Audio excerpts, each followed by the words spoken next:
All right, guys, we back with another banger, and this time we have 25 strange things only a perfectionist would understand. Let's check it out. If you've ever fixed a stranger's crooked shirt tag in public, reorganized a friend's bookshelf for fun, or rewritten a text message 5 times before sending it, welcome. And let me just say, you're among friends here. Perfectionists live in a very specific world. Yes, it's utterly exhausting, but it also makes life pretty entertaining. I'm Mike with List25, and today we're looking at 25 strange things only perfectionists understand. 25. Fixing that crooked picture. Yes. Most people walk past a crooked frame without a second thought. A perfectionist doesn't get that luxury. The moment you spot it, the little tilt pulls your attention like a magnet. Sure, you can try to ignore it, but your brain is already zeroed in, pointing at that one thing that needs fixing before anything else can happen. There's a reason it feels so intense. Our minds love order because it makes a room feel calm. When something's off, even by a little, it throws the whole space out of balance. For a perfectionist, that feeling is stronger than it is for anyone else. So while the conversation keeps going, you're already making your way to the wall, giving the frame a quick little tap, and then another, and oh gee, okay, finally. I'm so guilty of this, bro. This is so true. I guess he did explain why it happens mentally and psychologically. It's a beautiful thing. Yes. You should want your mind to have clarity. Everything adds up. Okay. The second is straight, your mind clears, and life can go on again. 24. Seeing a typo after you've already sent the email. Ooh, ouch. Guys, you gotta proofread, man. It's so important. But I get that. Leans toward perfectionism knows what it feels like when you send a message, feel good about it, and then suddenly spot a typo staring right back at you. That split second hits hard. Yeah. Existential dread doesn't even begin to cover it. You'd give anything to pull that message back before everyone sees it. You looking like, damn, how did I just do that, man?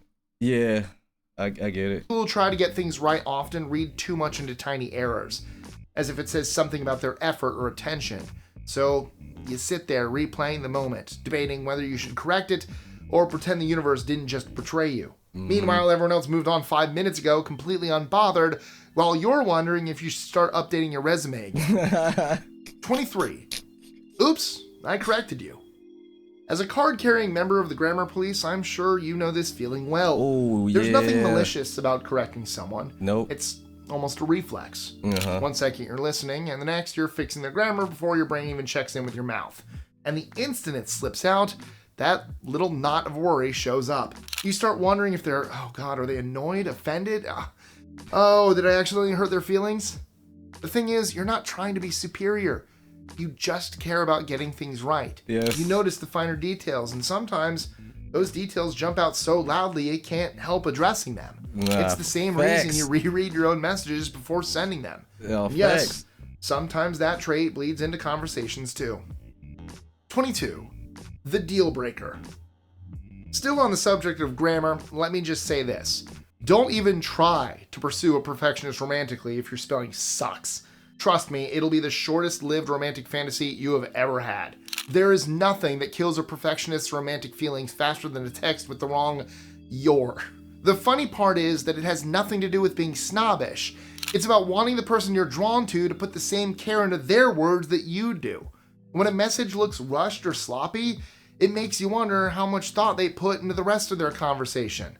And while you won't admit it, you're probably really questioning their intelligence too. 21. Yo, damn. Shoestring.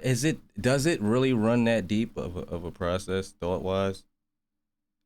I mean, possibly. I've probably never thought of it like that, but I just think certain people just like abbreviating things or, maybe not taking the longer route, but that's a bit lazy. So I can get both sides. Yeah, I get it. Things can ruin relationships. Yeah, they can, and it's happened before. Now, I know that this will sound incredibly shallow and cruel, but if you happen to make it past the texting stage with a perfectionist love interest, you could still end up brokenhearted because of the way a certain shirt makes your upper arm look too short, or because you have a weird habit when you're changing lanes, or because you tie your shoelaces the wrong way, according to the perfectionist anyway.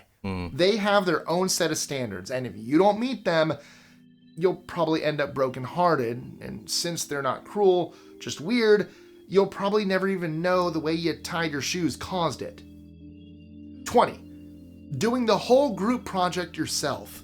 Yo, oh my God. If you've ever ended up doing an entire group project alone, you are definitely in perfectionist territory. Some of that instinct comes from standards. Wanting things done well means you care, and you feel the difference between good enough and done properly more than most people do. So when a task has your name on it, it's hard to sit back while someone else delivers something that feels rushed or sloppy. Instead of hovering or nagging. This is so true, bro. Anytime I had a group project in school, I don't know if it was the students I picked or not, but I've always ended up doing probably majority of the work in the entire ordeal. Like, no cap, it's just crazy that when people see you're alongside a brainiac, and not calling myself a genius, or someone that's willing to do the work, they'll slack off a bit. And at least that's what happened during my school project days. Let's move along. You jump in and take over. And for some perfectionists, that pressure ties to pride. When the final product goes out into the world, you want it to reflect the effort you put in. That's why group projects leave you exhausted. Yeah. You're carrying the quality of the whole thing on your shoulders, simply because you don't trust half-baked work to represent you. Right. 19. Not letting anyone help at home. Oh, God. There's a real... I actually know people that fell victim to this. It's not the worst thing in the world, to want to find your own direction and finding the answer. It can bite you in the ass, though, but there are some people out here like this. Reason perfectionists struggle with letting others handle simple tasks. When something in your space is folded wrong, placed crooked, or done in a way that doesn't line up with how your brain organizes things, your mind catches the flaw immediately. And once it's noticed, it's impossible to ignore. Many people don't see the difference between done and done properly. For a perfectionist, though, that gap is huge.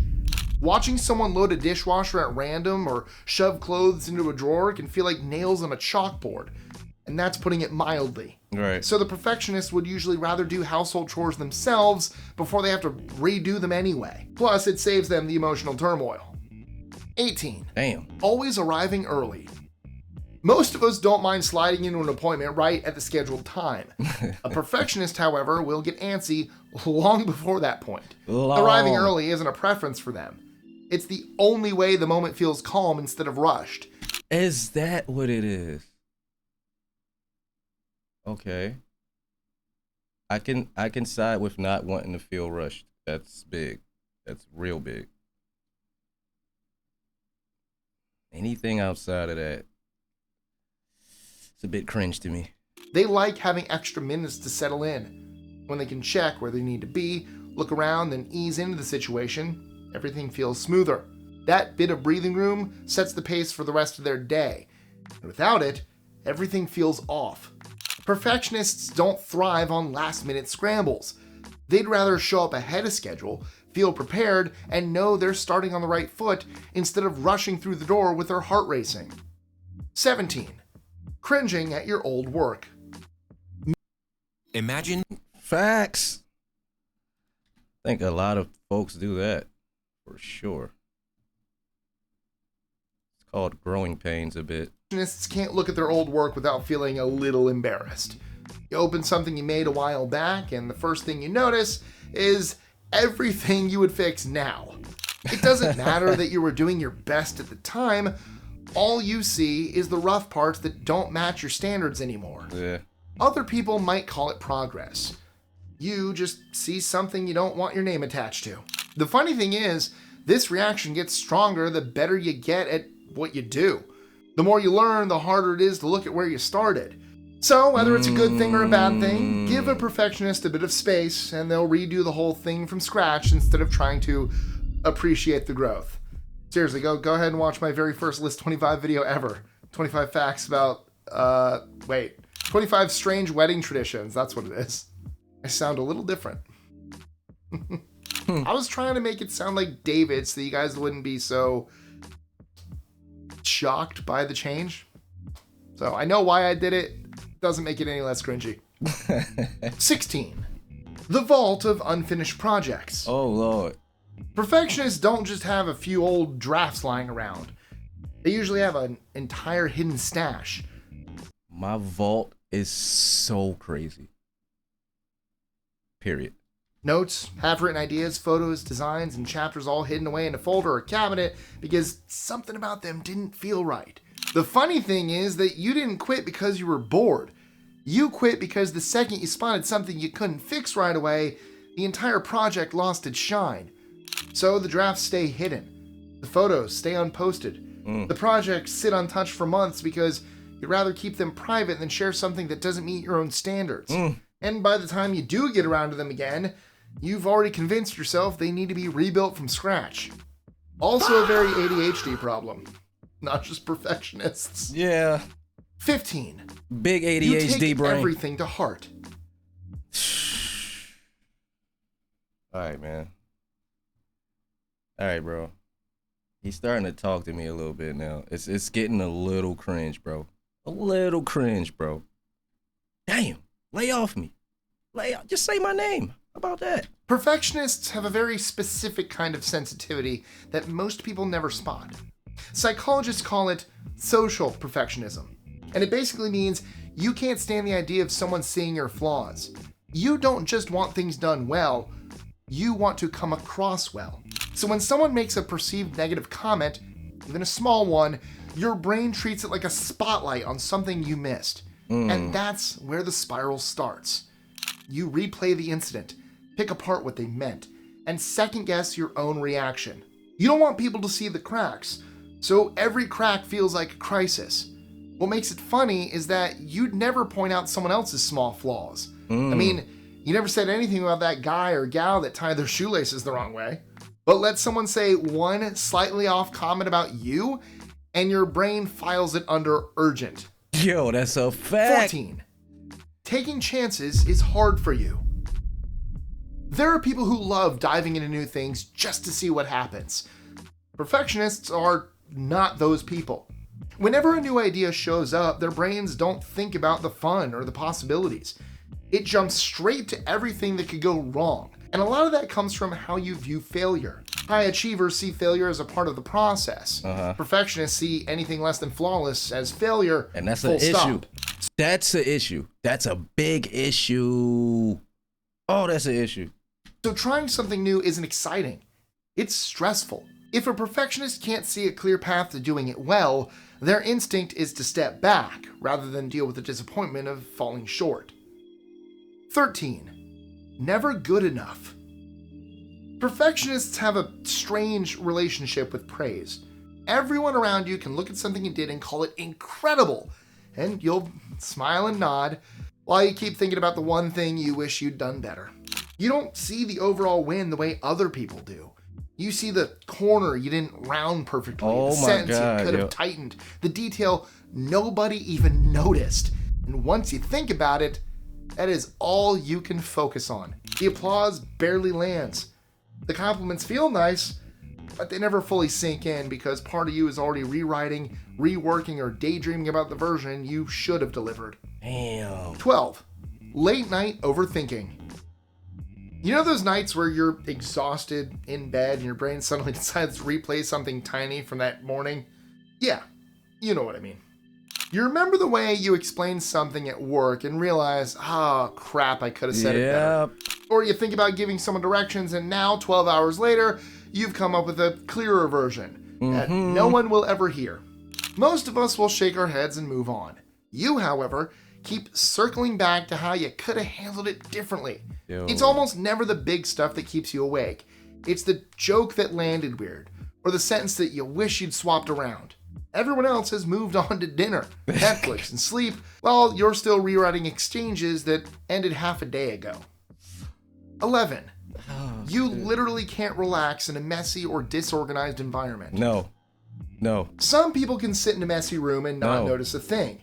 For others, a cluttered space basically equals an alarm going off in the background. A dirty floor, papers piled the wrong way, a counter that isn't wiped down. It all starts... Bro, I can't stand this shit in any form, shape, faction. I don't care where it's at. I don't know. No. Adding noise to your head until you fix it. There's research showing that people who crave order feel calmer when their surroundings match that need. Right. And it explains a lot. As soon as your environment gets messy, you feel it internally. Mm-hmm. And you simply won't relax until things line up the way they're supposed to. Damn. For you, outer order really does equal inner calm. Once everything is straightened, dusted, cleaned, or aligned, your whole system finally settles. Until then, there is no chance you're focusing on anything else. 10. Finding joy in lining everything up. That's absolutely crazy, man. Holy hell. Very specific kind of happiness that hits when things look exactly the way you want them to. You're the person who'll stand in front of a shelf and start lining the books up by height, then by color, then by whatever system makes the most sense in your head. Yeah. Same thing at the grocery store. You'll be the one casually putting the apples and oranges into a cleaner row, while the other shoppers grab what they need and walk off. And dip off, yeah. No, most people don't notice. They don't care if the spines match or if the fruit is in perfect gradient. Only you do. You do. Other people look and see fruit or books or whatever. But to you, it's a small project that finally looks the way it should. And once it's sorted, you don't hover over it mentally, and you won't have to walk away thinking there's something you still need to do. 9. The menu minefield. You know that joke about choosing a restaurant being harder than choosing a career? For a perfectionist, that is not a joke at all. Something as simple as picking where to eat feels like a decision that needs a full pros and cons analysis. Damn. What if you choose a place and the food's just okay? What if there's a better option 5 minutes away? Suddenly it's not dinner anymore. It's strategy. Your brain starts lining up reviews, past experiences, and every possible outcome. And listen, I'm not going that far, bro. When I'm hungry, I'm going to literally nail down the best 3 spots in the area I'm in, and I'm going to one of them, bro. And if it's hard to choose because it's food I probably haven't had, I'm going to go with the most familiarized food I've had already. Because that'll hold me over till I get where I'm going, bro. It's not that deep. Oh, it doesn't matter that your friends just want something quick. You want the right lighting, the right vibe, the right level of noise, and a meal that lives up to the effort you put into choosing it. Nah. Typically, people sit down and order. You run the risks, the variables, and the odds of post-meal regret. That's why it takes you longer than everyone else to pick a restaurant, or a movie, or anything at all. Damn. 8. Fun isn't fun if you can't be good at it. Some people sign up for a casual pottery class to relax. You sign up, stare at the wheel, and immediately feel the pressure to produce a museum piece. Yeah. Being average at something makes your whole system tense up. Because average feels like failing in slow motion. Damn. Not that you don't want to try new things. You just hate that uncomfortable phase where your hands don't cooperate and your brain can't deliver the results you pictured. The rest of the group laughs through their clumsy attempts. Right. You mentally calculate how long it'll take before you're even remotely competent. So when an invitation comes up for a dance class, a drawing session, or a beginner sport, your instinct kicks in. If you can't shine on day one, you'd rather stay home. Damn. You trying something for fun only works when your confidence isn't at stake. Wow. 7. Shopping is a full investigation. You don't browse. You investigate. A perfect shirt needs to have clean seams. A mug needs to be chip-free. A phone case with a tiny scuff is rejected without a second thought. Perfectionists shop with a level of scrutiny normally reserved for high-stakes detective work. It comes from wanting your purchases to match the standard you already have in your head. Why spend money on something that isn't as good as it should be? So you scrutinize, analyze, and compare items side by side until you find the one that looks right. 6. The way things should be done. Should. You know that moment when someone loads a dishwasher like they're decorating a tree? Plates here, cups there, cutlery pointing in 12 directions? That's the kind of thing that makes a perfectionist brain short circuit. There's a way that works, a way that's efficient, and a way that keeps you from having to redo it later. So when someone puts the olive oil on the wrong shelf, or better yet, puts the condiments in the front of the cupboard, you know, where it'll be knocked over every single time you reach for something, every time, instead of in the back, a small alarm goes off in your chest. And once the alarm rings, the correction is automatic. You'll move the item back, reorganize the drawer, and carry on like nothing happened. Other people shrug at these mix-ups. You feel them in your bones. 5. Getting nothing done. Wow. Perfectionists have a special talent for spending an entire afternoon polishing a tiny detail until it shines. You start with good intentions. Today is the day, every item is going to get crossed off the list. Then you tackle the first one. Down the rabbit hole you go. Before you know it, hours have passed and you've rewritten a paragraph 6 times, reorganized the spreadsheet header, or reformatted the whole presentation because one element didn't look right. The end result looks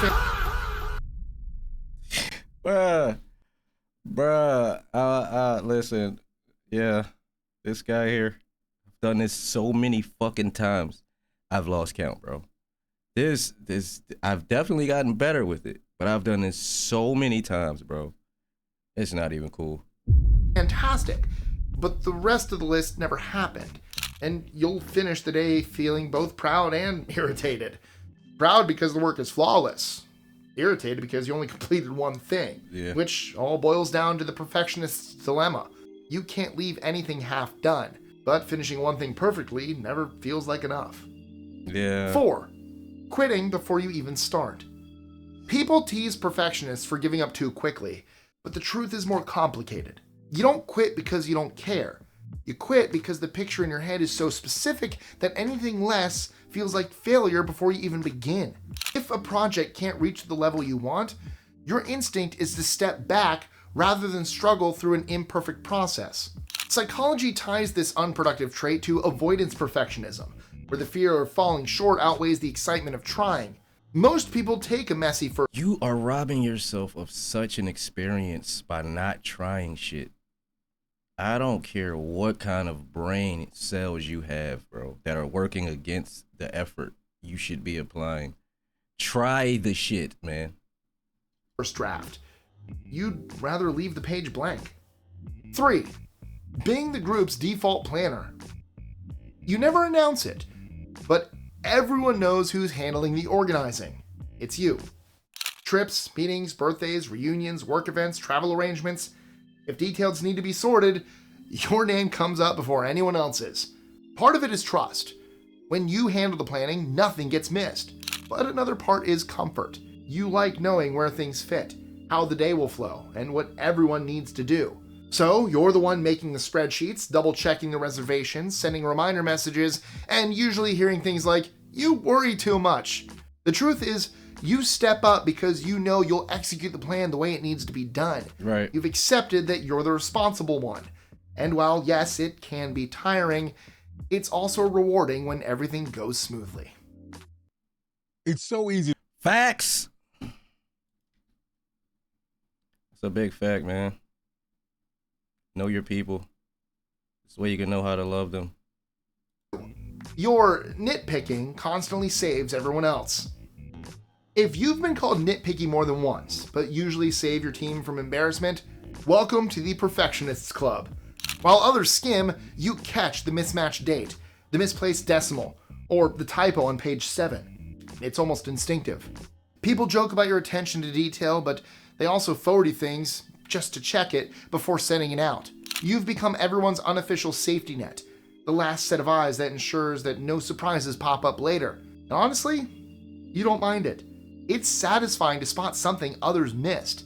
You know your brain is programmed to catch those little inconsistencies, and whether people admit it or not, they rely on you. It's not nitpicking, it's quality control. 1. You're always 3 steps ahead of the feedback. I am. You don't wait for feedback because you've already analyzed your work 6 different ways before showing it to anyone. Yeah. Other people worry about criticism. You rehearse it internally long before it arrives. Yeah. Every flaw, every color code, every font is something you've already looked at twice, reconsidered, and edited. When someone finally gives you notes, you're rarely surprised. You're usually thinking, yes, I know, I flagged that too. You genuinely see every imperfection in your own output, and you can't turn that habit off. People assume perfectionists crumble under critique, but in your case, the opposite is true. External feedback barely dents you because nobody is harsher than your own internal editor. Right. By the time someone points out a flaw, you've already re-envisioned the thing in your head at least 2 more times, and plus, you're already halfway through fixing it anyway. And that's it. What did I miss? Or is there anything else you'd like to add? Thank you guys so much for sticking around and spending part of your day with me. You truly are the reason this channel keeps going. And if you're up for one more round, go check out our related video, 25 Strange Facts You Didn't Learn in School. It delivers. Trust me, school covered the basics, but there's so much more you need to know. As always, guys, this was a great one, man. Video he's talking about probably clears. This one's clearing as well. I love these list 25 content drops because it's always intriguing. It's always something you probably didn't know before watching it. So shout out to list 25, man. Keep up the great work.